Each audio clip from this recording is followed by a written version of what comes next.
우리 인생에는 결코 잊을 수 없는 순간들이 있습니다. 사랑하는 사람과 결혼을 해서 믿음의 가정을 이루고 생명의 선물 첫 아이가 탄생하는 기쁨, 세례를 받고 죄 용서함 받아 하나님의 자녀가 된 것, 한없이 부족하고 자격이 없음에도 불구하고 주님께로부터 받는 거룩한 직분, 혹은 또 어떤 중요한 일이 이루어진 그 성취의 순간들, 더 제가 말씀을 드려도 여러분들은 그렇지 하고 동의를 하실 일들이 참 많이 있습니다. 이런 기억들은 우리의 마음속 깊은 곳에 새겨져 있습니다. 그런데요, 가끔은 우리가 실패를 하고 넘어진 순간들도 똑같이 강렬하게 남아있는 그런 일들이 있습니다. 특히 우리가 사랑하는 사람들 앞에서 실패를 했을 때 그 부끄러움, 상처는 오래도록 아물지 않습니다. 최근에 한 연구에 따르면 사람들은 성공의 기억보다 실패의 기억에 더 많은 감정적인 에너지를 투자한다 그랬습니다. 우리는 성공은 쉽게 잊어버리지만 실패는 끊임없이 되새기고 자책하는 그런 경향이 있습니다. 예수님의 수제자 베드로도 예수님을 3번이나 부인했던 그 부끄러운 순간을 결코 잊지 못했을 겁니다. 하지만 예수님은 이 베드로에게 새로운 기억, 또 회복과 사명의 순간을 선물해 주십니다. 그리고 그 회복의 순간은 단순한 용서를 넘어서서 베드로에게 새로운 정체성과 목적을 부여합니다. 지난 수요 예배 때 우리는 미켈란젤로의 그 조각 피에타를 감상을 했습니다. 여러분 화면을 한번 보십시오. 이 조각 작품인데요, 이 피에타는 가톨릭 미술의 이 주제입니다. 그러니까 동정, 슬픔, 경건함을 의미하는 이탈리아 언어인데, 성모 마리아가 십자가 위에서 돌아가신 그 아들 예수 그리스도를 보면서 슬퍼하는 그런 모습의 작품입니다. 슬픔 속에서도 깊은 평안을 머금은 성모 마리아의 얼굴은 성찰에서 나오는 이 내면의 평화를 예술로 형상화한 작품입니다. 이 조각에서 우리는 상실과 사랑이 얼마나 깊이 연결이 되어 있는가 하는 것을 볼 수가 있습니다. 예수님께서 이 베드로에게 네가 나를 사랑하느냐 하고 3번이나 물으셨을 때 그것은 베드로의 상실감을 사랑으로 변화시키는 회복의 과정이었습니다. 이 베드로의 실패는 오히려 더 깊은 신앙과 헌신의 뿌리를 내리게 했고 초대교회의 중요한 기둥이 되는 밑거름이 되었습니다. 오늘 우리가 만나는 제자들의 모습은 어떠했을까요? 한때 부푼 꿈을 가지고 예수님을 따랐던 제자들, 그렇지만 지금은 그 모든 꿈과 희망이 물거품처럼 되어버린 지금의 상황에서 그들의 마음이 어떠했겠습니까? 분명히 앞선 내용에서 이 부활하신 예수님에 대한 소식을 들었던 제자들이었습니다. 하지만 아직 뭔가 모를 진공 상태에 있었습니다. 부활하신 예수님을 보았고 마태복음 28장 10절 말씀에 보면 제자들에게 갈릴리로 가라 하는 이 말씀에 따라서 예루살렘에서 갈릴리로 와서 함께 모여 있었지만 무엇을 해야 될지 몰랐습니다. 오늘 말씀의 앞부분, 우리가 15절부터 본문을 읽었지만 1절부터 내용을 우리가 좀 확인을 해보는 게 이런 말씀을 들으시는데 도움이 될 것 같습니다. 오늘 본문 앞부분 2절 말씀에 보면 이 시몬 베드로, 디두모라 하는 도마, 나다나엘, 세베대의 아들들과 또 다른 제자 둘이 함께 있었다 하는 그런 표현이 나옵니다. 이 표현을 보면 그들은 어느 한 공간에 함께 모여 있었던 것이 분명합니다. 그리고 그곳에서 몇 날 며칠을 보냈는지 모릅니다. 오늘 본문에서 보면 1절 말씀을 보시면 요한은 단지 그 후에 하는 이 표현을 통해서 앞장 20장에서 일어났던 그 예수님의 부활, 그리고 막달라 마리아에게 나타나심, 제자들에게 평강과 성령을 주신 사건, 그리고 도마의 믿음 고백 이후에 어느 정도의 시간이 지났다 하는 것을 묘사하고 있습니다. 그 후에 이 표현은 단순히 시간의 연결을 의미한다기보다 새로운 장면의 그 시작을 암시하고 있는 표현이라고 말씀드릴 수 있습니다. 그렇다면 이 몇 날, 이 며칠을 함께 모여서 뭘 했을까요? 아마도 이 답답한 마음이 있었을 수도 있습니다. 앞으로 그들이 뭘 해야 될지 전혀 알 수 없는 상황에서 또다시 실패감에 젖어들 수도 있습니다. 베드로는 어떤 마음에서인지 나는 물고기 잡으러 가노라 그렇게 말을 합니다. 이 말에 대한 견해들이 몇 가지가 있습니다. 그런데 어떤 견해들을 다 얘기할 필요는 없겠죠. 왜 베드로가 다시 물고기를 잡으러 갔을까? 마태복음 4장 18절에서 22절까지 말씀해 보면 이 베드로와 몇몇 제자들은 원래 어부였지 않습니까? 그래서 예수님께서 부활하셨지만 여전히 앞으로의 그 방향성과 그 정체성이 확립되지 않은 상태에 있었기 때문에 그들에게 익숙한 생활로 돌아갔던 것으로 볼 수가 있습니다. 그들은 예수님의 말씀에 따라 갈릴리로 갔고 그곳에서 기다리는 동안에 시간을 보내기 위해서 생업을 위해서 고기잡이를 하러 갔을 수도 있습니다. 단순히 할 일이 없어서가 아니라 기다림의 과정에서 나타나는 자연스러운 현상일 수도 있습니다. 어쨌든 지금 제자들은 다시 바닷가로 갔습니다. 여러분 어떤 마음이었을까요? 다시 그물을 내린 베드로의 마음은 어떠했겠습니까? 선선한 바닷바람, 이 밤하늘의 그 빛나는 별들을 바라보면서 만선의 꿈을 꾸었을까요? 익숙함이 주는 편안함이 있었을까요? 이 베드로와 다른 제자들은 밤새 그물을 던졌습니다.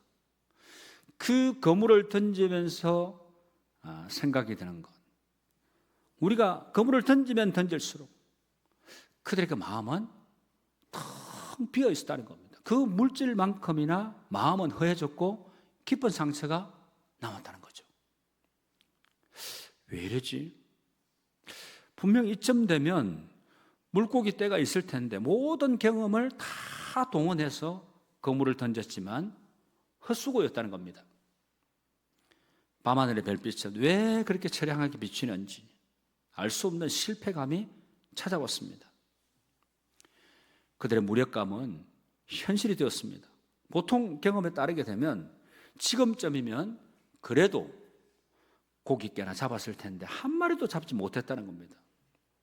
그러니까 텅 빈 그물이나 배처럼 그들의 마음도 지쳐갔습니다. 요한은 그러한 마음을 오늘 본문 4절에서 날이 새어갈 때에 이렇게 표현을 하고 있습니다. 날이 새어갈 때에. 그러니까 밤을 새고 다음날 아침이 되었음에도 불구하고 그들은 고기 한 마리도 잡지 못했다는 거죠. 이 얼마나 허탈한 일입니까? 그때 예수님께서 그런 제자들에게 다시 나타나셨습니다. 제자들에게 나타나신 예수님은 얘들아 너희에게 고기가 있느냐 이렇게 물었습니다. 이 쉬운 성경에는 이렇게 번역이 됐습니다. 친구들이요 한 마리도 못 잡았느냐 이렇게 묻고 있습니다. 사실 이 표현은 친숙한 의미로 불렀을 수도 있겠지만 마치 그들의 신앙이 어린 나이의 상태에 머물렀기 때문이라고도 볼 수가 있습니다. 그러니까 이런 예수님의 질문에 제자들은 어떻게 대답을 하죠? 없나이다. 없습니다. 잡은 고기가 없습니다. 이렇게 대답을 합니다. 그때 예수님은 그물을 오른편에 던져라.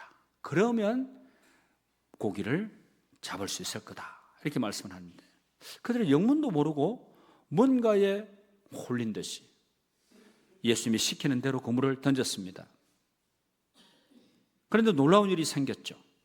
물고기가 너무 많아서 그물을 배 안으로 끌어올릴 수가 없었다는 겁니다. 이 놀라운 일을 바라보고 있던 제자, 다시 말해 예수님께서 사랑하시던 제자 요한이 베드로에게 말을 합니다. 주님이시다. 저분이 바로 우리 주님이시다. 여러분 7절 말씀에 보면 그렇게 얘기합니다. 그리고 그 말을 듣자마자 베드로는 벗고 있던 겉옷을 몸에다가 두르고 물로 뛰어들어갔습니다. 사실 이 모습을 보면 예수님의 그 무덤에 먼저 도착한 사람은 요한이었지만 그 무덤에 먼저 들어간 사람은 베드로였습니다. 그리고 오늘 말씀에서도 예수님을 먼저 알아본 사람은 요한이었지만 바다로 먼저 뛰어든 사람은 베드로였습니다.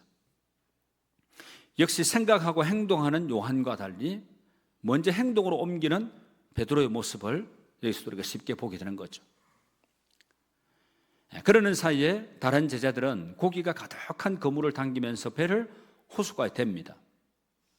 그래서 오늘 보면 11절 말씀을 보면 가득히 찬 물고기가 모두 몇 마리라고 기록이 되어 있습니까? 153마리, 153마리라고 기록이 되어 있습니다. 그런데 누가복음 5장 6절 말씀에서 보면 표현이 이렇게 되어 있어요. 찢어지는지라. 여러분 이 말씀과 달리 그물이 찢어지지 아니하였더라 이렇게 기록이 되어 있습니다. 그들 앞에 또 한 번 상식을 뛰어넘을 일이 펼쳐지면서 앞으로 어떻게 살아가야 하는가 하는 것에 대해서 묘사를 하고 있습니다. 그렇습니다, 여러분. 예수님은 찾아오셨고 상식을 뛰어넘는 신비를 보여주셨습니다. 하나님의 신비는 가슴을 뛰게 하고 열정으로 순종하게 합니다. 더 이상 찢어지지 않는 삶이 되게 하신다는 거죠. 여러분 저를 한번 따라해 보시겠습니까? 예수님은 되게 하심으로 되는 은혜의 자리로 우리를 초청하십니다. 예수님은 되게 하심으로 되는 은혜의 자리로 우리를 초청하신다는 거죠. 만선의 신비를 경험한 제자들은 자연스럽게 육지에 올랐습니다. 육지에 올랐을 때 제자들을 맞이하고 있는 것은 바로 숯불이었습니다. 어쩌면 베드로는 숯불 트라우마가 있었는지 모릅니다. 숯불을 보았던 이 베드로의 가슴은 철렁 내려앉았는지도 모르겠습니다. 여러분 그 이유가 뭡니까? 그 이유는 베드로는 숯불 앞에서 예수님을 3번씩이나 부인을 했기 때문에 그렇습니다. 그렇지만 이 숯불은 과거의 잘못에 대한 꾸중이나 죄책감을 주는 그런 동기부여가 아닙니다. 이 숯불은 과거의 실패에 대한 그 직면의 거울임과 동시에 예수님의 사랑과 회복으로 이끄는 극진한 환대의 표상이기도 합니다. 어쩌면 이 심리적인 거리가 멀리 있었던 베드로에게 이 숯불 트라우마를 제거해 주시고 친근한 자리, 바로 가족의 자리로 초청을 하고 있습니다. 그리고 조반을 먹으라 이렇게 말씀을 하시면서 지친 몸을 달래주고 외로움과 실패감으로 가득했던 제자들에게 따뜻한 온기를 불어넣어주고 있습니다. 어쩌면 제자들은 아침을 먹으면서 이 죄송함의 그 눈물과 환대로 인한 그 기쁨의 눈물이 교차되었는지도 모르겠습니다. 그래서 감히 예수님을 알아보았음에도 불구하고 당신은 누구입니까?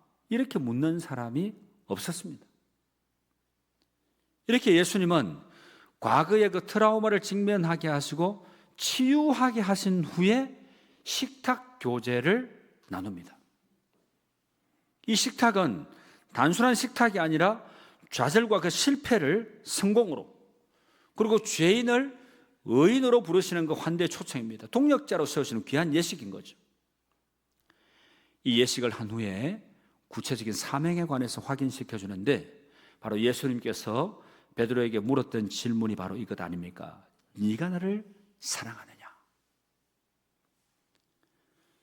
이게 헬라어로 원어로 얘기를 하면 아가파스메 하는 말입니다. 아가파스메. 네가 나를 사랑하느냐?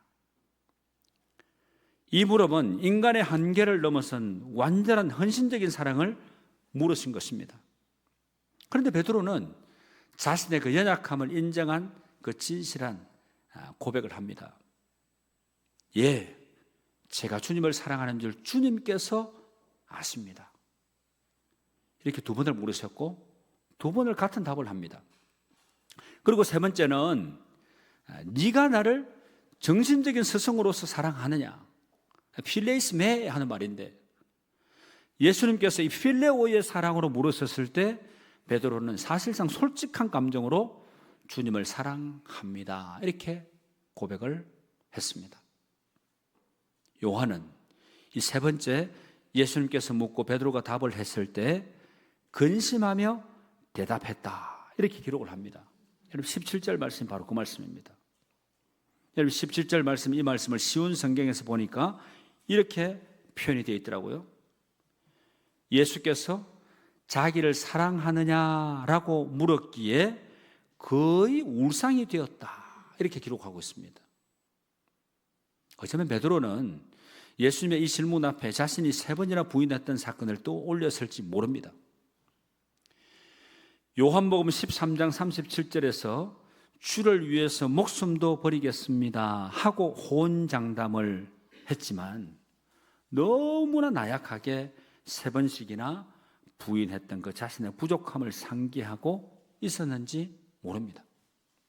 그래서 그는 철저하게 자기를 부인하면서 희생하는 사랑을 고백할 수 없었을 수도 있습니다. 베드로는 예수님의 이 질문 앞에 호언장담했고 감정적으로 말이 앞섰던 자신의 부끄러운 모습을 직면하고 있었는지도 모르겠습니다. 그래서 더 이상 호언장담하지 않고 진심과 자신의 그 연약함을 인정하면서 진솔하게 대답을 하고 있는지 모릅니다. 바로 이런 대화의 과정 속에서 예수님의 질문 앞에 진솔하게 서도록 하셨다는 거죠. 그리고 앞으로 어떻게 목회적인 사명을 감당할지에 관해서 깨닫게 하셨습니다. 하나님은 이렇게 실패한 인생을 찾아가셔서 실패를 직면하게 하시고 치유하시고 회복시키셔서 새로운 사명을 주시는 분이십니다. 우리 주님은 지금도 우리를 찾아오셔서 만나주시고 직면하게 하시고 치유하시고 회복시키시고 사명을 주십니다. 중요한 건요, 치유가 언제 일어나느냐 하는 문제입니다. 그건 바로 직면하는 겁니다. 과거 실패했던 그 감정에 직면하는 것, 과거 트라우마에 사로잡혀 있던 그 감정에 직면하는 것, 나를 괴롭히고 또 왕따를 했던, 그리고 폭력을 가했던 그 아픈 감정에 직면을 하고 그 감정에서 완전히 이제 벗어나는 거예요. 솔직하게 나는 이런 아픔이 있어 하고 인정을 하고 수용하는 겁니다. 그리고 그 마음을 주님 앞에 가지고 나오는 겁니다. 여러분, 목회 상담이 바로 이겁니다. 일반 상담에서는 어떤 방법이나 이런 것들을 통해서 부닥거리 하는 식으로 이렇게 하지만 목회 상담은 전적으로 하나님의 그 손에 맡겨드립니다. 그럼 놀라운 역사 일어나요. 제가 상담 공부를 했지 않습니까? 이런 일이 어떻게 해결이 될 수 있을까 싶은데 하나님께 놀랍게 역사하시더라고요. 여러분, 중요한 건 뭐라고 말씀드렸죠? 직면하는 거라 그랬죠. 우리가 부인해서는 안 되는 거예요. 감추려고 해서도 안 되고 묻어두어서도 안 된다는 거예요. 있는 그대로 주님 앞에 내어놓고, 그리고 내 의지가, 내가 깨닫지 못해서 내 의지가 내어놓는 그 의지까지 이렇게 표현이 안 된다 그러면 하나님께서는 상황과 사람을 통해서 내어놓게 하시고 그걸 깨닫게 하시는 은혜를 주시더라고요. 여러분, 경험은 발을 얘기하는 겁니다. 바로 제 자신의 문제입니다.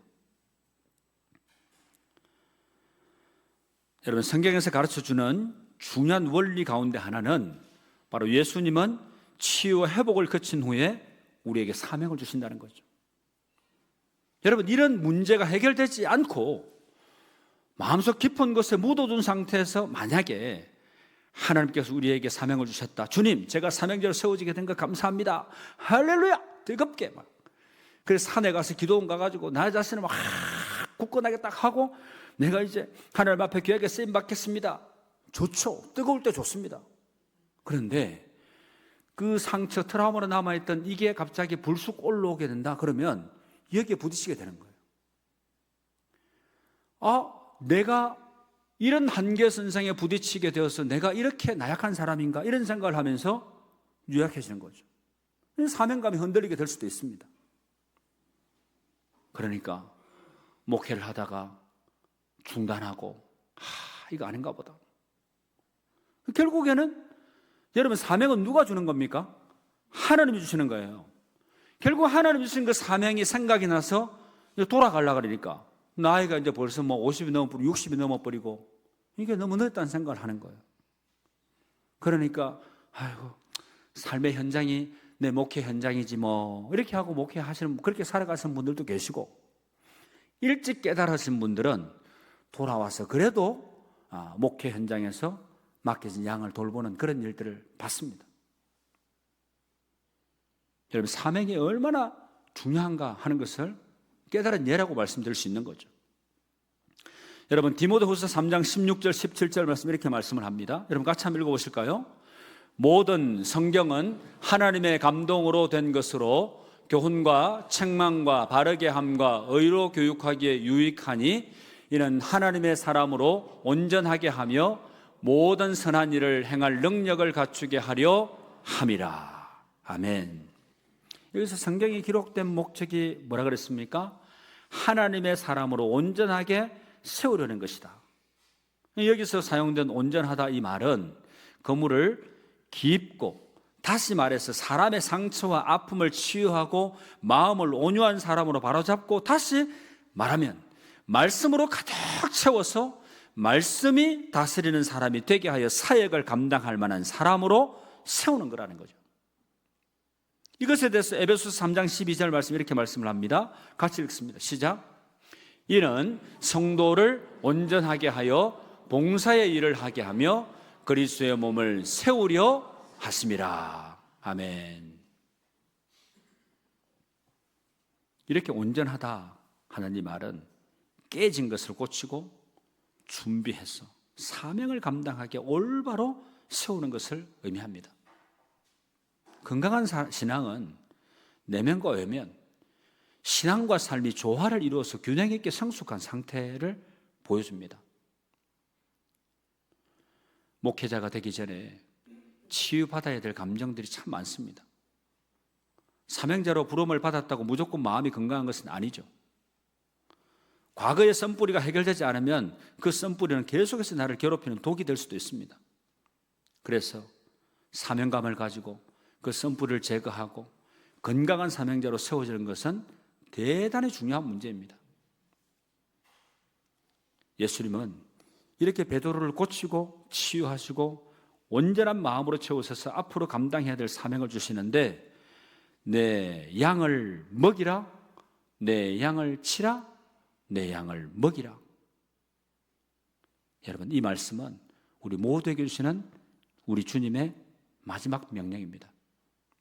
이 사명은 이 목양 명령이라 할 수 있는데 양을 돌보는 사역이고 지속적인 돌봄과 말씀으로 훈련시키고 양육하는 것을 말하는 것입니다. 그래서 잠언 27장 23절 말씀은 이렇게 말씀을 하죠. 내 양떼의 형편을 부지런히 살피며 내 소떼의 마음을 두라. 말씀을 뵙겠습니다. 우리 모두는 우리의 삶 속에서 베드로와 같은 실패 후의 순간들을 경험합니다. 때로는 그 기억들이 우리를 계속해서 괴롭히고 앞으로 나아가지 못하게 막을 수도 있습니다. 하지만 오늘 말씀의 본문을 통해서 우리는 예수님이 우리의 실패를 어떻게 다루시는가 하는 것을 분명하게 봅니다. 예수님은 그 베드로의 그 실패를 치우거나 없었던 일로 하지 않으셨습니다. 오히려 그 실패를 정면으로 다루시고 그것을 회복과 새로운 사명의 기회로 변화시키셨습니다. 실패 자체가 베드로를 정의하지 않았습니다. 오히려 그 실패에 대한 예수님의 응답이 베드로의 새로운 정체성을 형성하게 되었습니다. 동일하게 우리의 실패와 상처도 우리를 정의하지 않습니다. 그것들은 하나님의 은혜와 회복의 능력이 드러나는 장소가 될 수 있습니다. 내 양을 먹이라. 우리의 회복은 단지 개인적인 위안을 위한 것이 아니라 하나님 나라를 위한 섬김과 사명으로 이어질 수 있어야 하는 것입니다. 하나님은 우리의 상처와 실패까지도 다른 이들을 섬기고 위로하는 도구로 사용하실 것입니다. 이런 사명자들로 주님께 영광 돌리고 그 일을 통해서 여러분 가장 복된 인생으로 인정받고 세워질 수 있는 여러분의 삶이 될 수 있기를 주님의 이름으로 축원합니다. 기도드리겠습니다. 우리를 찾아오신 하나님, 부활하신 예수님께서 제자들을 찾아가신 것처럼 지금 나에게도 찾아와 주셔서 먹이시고 치유하시고 회복시켜 주시고 새로운 사명을 허락하여 주시옵소서. 내 양을 먹이라, 내 양을 치라, 내 양을 먹이라 하신 이 주님의 명령에 따라 목자의 심정으로 양들의 형편을 부지런히 살피는 우리 모두가 되게 하여 주시옵소서. 예수님의 이름으로 기도드립니다. 아멘.